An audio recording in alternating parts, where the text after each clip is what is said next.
I made this easy quilt even easier. Let me show you how. Hi, it's Hannah with Fabric Café. Welcome back to What Quilting Taught Me. This is a series where I show you a quilt that I have made, how I changed up my pattern or my fabrics, any mistakes I made along the way and how I fixed them, or any tips I learned that made the process that much easier. Today, I'm going to show you how I modified our Streetcar panel pattern to make it even easier and faster to work with running yardage. But before we look at my quilt, I want to show you my inspiration for this. Jessica sent in a picture of a quilt she made, and this is what made me really want to make this. I love what she did with this. She used a great cat panel for her focus, which I love. It's so cute, so sweet. But my favorite thing that she did, she added a fourth fabric in the center of her secondary block. I love how it changes the whole look. It almost makes that secondary block look like a gemstone to me. And that blue was just the perfect color. I also love that she used that fabric on her border.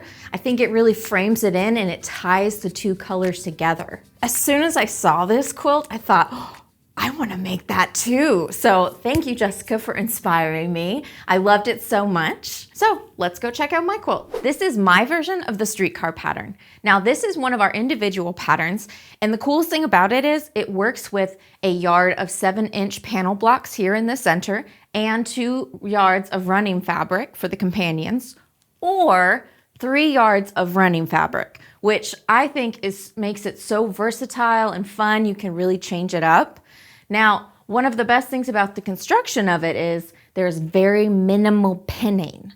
So you can see right here, we don't have to worry about pinning when we do our rows, when we make our blocks into our rows.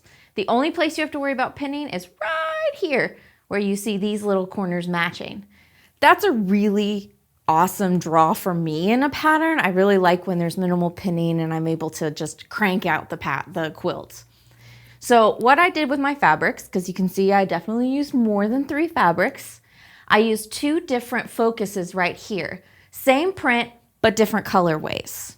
I used a white fabric to frame these blocks in because I wanted them to be set apart. For the center, normally this uses your number 2 fabric, but I loved what Jessica did with her quilt so much that I wanted to put a different color in the center. So I used a teal right here. I also really liked how Jessica had the matching color on her border that she used in the center of her blocks. So I added an additional border to my quilt with this teal, just so that I would have another place where that teal was going to show up. I really wanted this teal to pop, so I used this dark fabric here. It's a black with this kind of multi-dot because I liked how it picked up the colors here because some of the dots are that color, and it picks up all of the fabric colors that we've got on these leaves in our focus. Then one more fabric, I added a rainbow stripe on my border and my binding so that I could really bring in all of those colors and they were all going to harmonize together for this quilt. I'm so pleased with how it turned out. Now let's put it on the table and I'll walk you through the process of making this quilt. So like I mentioned at the quilt, you can use either a panel or just 3 yards of fabric with this quilt. So panels you saw in Jessica's version with the cats, or like the cats behind me. I wanted to show you a 3-yard version that kind of picked up the vibe of my quilt and what I chose. So number 1, we have this great pattern that it's like a kaleidoscope, you know, where you look in and you change all the gems, and that's going to go in all of our big blocks.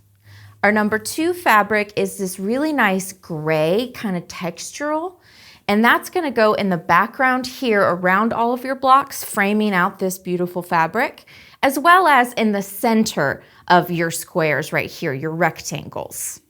Then for our number 3, we have this stripe. It's almost ombre-esque. It has this great gradient to it. This is going to go everywhere you see this black, as well as on your border and your binding. And it's going to work perfectly. You can see that a stripe worked fine here on my border. So this is a great pattern to use a stripe with. So let's check out an image of my quilt versus this quilt And you can see we still have tons of bright color, which I love. That stripe really works out well on that border. I think it frames it in for both quilts. Having a stripe on the border just directs your eye in to those other beautiful fabrics that you're using. So very versatile pattern. You can use any fabrics that you want with it. And if you're interested in this fabric, you can find that at fabriccafe.com. Normally when I start a quilt project, I usually select my fabrics first, and then I find out what pattern I want to put it in. But for this one, I did it opposite since I was so inspired by Jessica's quilt. I first started off with my focus fabric, and I found these 2 leaf fabrics. So I've got these rainbow leaves on this black background and a white background. So I thought, why not use them both? I can just scatter it throughout. And that kind of pulls in the fun panel aspect that you can use in this quilt, but kept it with running yardage. And I thought I needed something very simple to frame them out so that you could really see this design, especially since I wanted to add more color right here. I wanted something very neutral that would kind of just fall to the back. I ended up choosing this white that has just a very subtle swirl to it so that it would still have movement, still have interest, but it wouldn't distract from my focus fabrics. For my my additional number 2 fabric, this is what I needed in the center of my blocks. I knew I wanted a nice big pop, and I used this teal. Now, I love this teal. I love teal. You guys know it's one of my favorite colors, and I liked that it picked up all of the different colors in our leaves.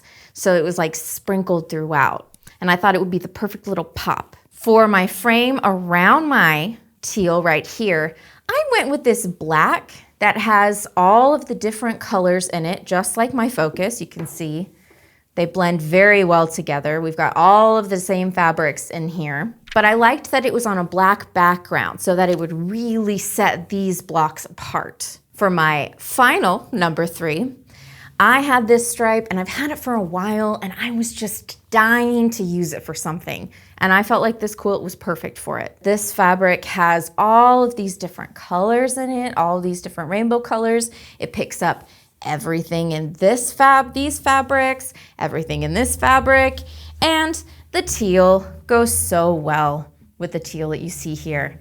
I thought it was so fun and vibrant, and I just loved that extra life that it brought to the quilt. It makes me think of the artist Lisa Frank. I loved Lisa Frank so much when I was a kid, and I always wanted her stickers, her notebooks, or her binders and folders, but I never got any Lisa Frank stuff. Now, I don't need it because I have something even better. I have a quilt. This is a little bit of an homage to my childhood. Now, I did something a little bit different with the construction of this quilt. I made it even easier to use with yardage instead of panels. So let's check that out. So first off, the pattern calls for you to cut a long with the fabric strip for your focus blocks with your nice panels if you're using yardage. Then you cut that into squares. And it's written that way so that if you have a panel, you're able to fussy cut it around it so that you can use a panel, you can use a layer cake if you wanted. So it makes it very versatile. It opens that up. After you have your square, you take long with the fabric strips of your fabric number 2 and you sew that onto both sides. So we'd sew one here and one here, and then you just trim it even. You would sew another one onto both sides. That works super well for a panel. It's perfect. It's wonderful. I love that we have that option. But if I'm making it for, running yardage, a strip assembly would sure be faster. So instead of cutting my squares after I cut my long with the fabric strips, instead, I kept them long. Now, I just looked at the pattern and I saw how many with the fabric strips I needed for my focus. Since I'm using 2 different focus fabrics, I just divided that in half and I cut 2 from one color and 2 from another because I needed 4 strips total. For our fabric number 2, I cut the same amount of strips it called for my block A assembly, which is our focus blocks. Then I made long strip assemblies with my number 2 strips sewn onto both sides. I cut those down to match the measurements from the step 1 in our block A assembly, which is basically just a unit from a strip assembly. This saves you a lot of cutting time because instead of having to break up your sewing and trimming, you're able to do both in one fell swoop.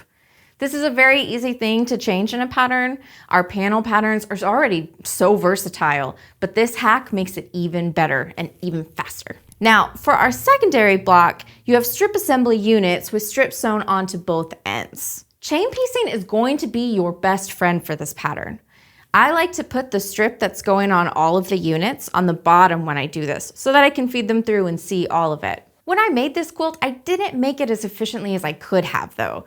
I did my chain piecing, so that was nice and fast, but then I cut them apart with scissors before I pressed them and got an exact trim. And that was unnecessary. Too many steps in that process. So let me show you what I found to be way easier. Here we have our chain piece strip. Now, obviously we'd have a bunch more on this. We just have 2 so we can show you. Normally, like I said, I would cut them apart with scissors and then press and trim them. This wouldn't have been pressed yet. But if you press it first, one, it makes it easier to press because it's like this and you have a whole bunch sewn on the strip all together. So I'm just able to go straight across. So that made it a lot easier and faster for pressing. Since we're gonna have to cut it apart anyway, and we wanna make sure they're nice and square, instead of cutting them apart with scissors first, I recommend just trimming it here. So you line it up with what it needs to be. You whoop, and that gets rid of that side and it's nice and even, nice and straight. And then I would go through and I would do all of that one side, all of my right side for my blocks. And if you have any bits at the top that need to get trimmed off, you can always, I like to move this aside and then I could get my little trim there. And then after I cut all of them, I would flip my little stack and I would bring it in and I would get the other side. And there it is, all trimmed, ready to sew your other side on. You only have to cut twice when you do this, squaring up both of your sides instead of 3 times adding that scissor in there. Now, I know that doesn't sound like a lot, but it really does add up. So I would recommend doing this instead of cutting them apart first. I do think it makes it a lot faster.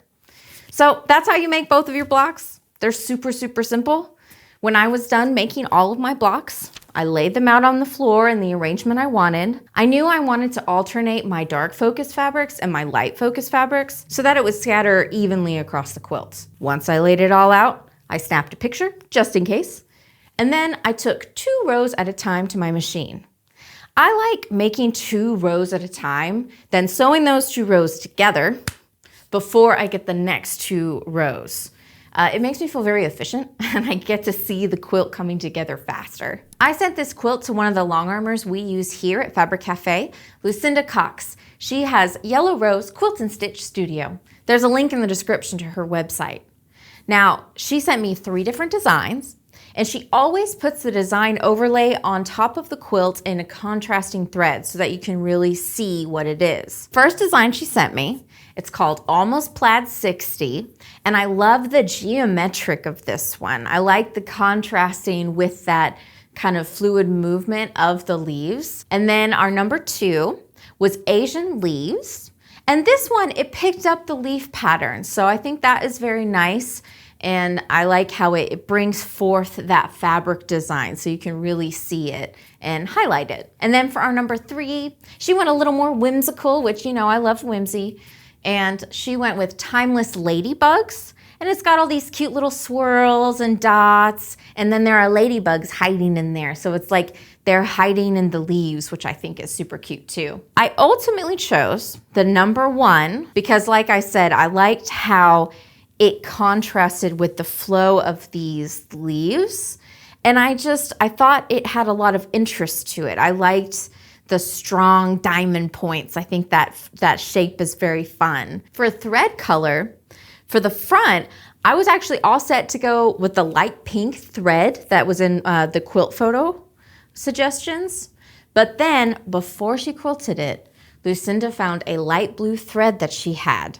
And I thought that was perfect. I think pink would have looked very cute because there's a lot of pink all throughout the quilt. but I think the light blue was the perfect color for this. It has a little bit of a teal tone to it, so it ties in all of that teal that's in the quilt.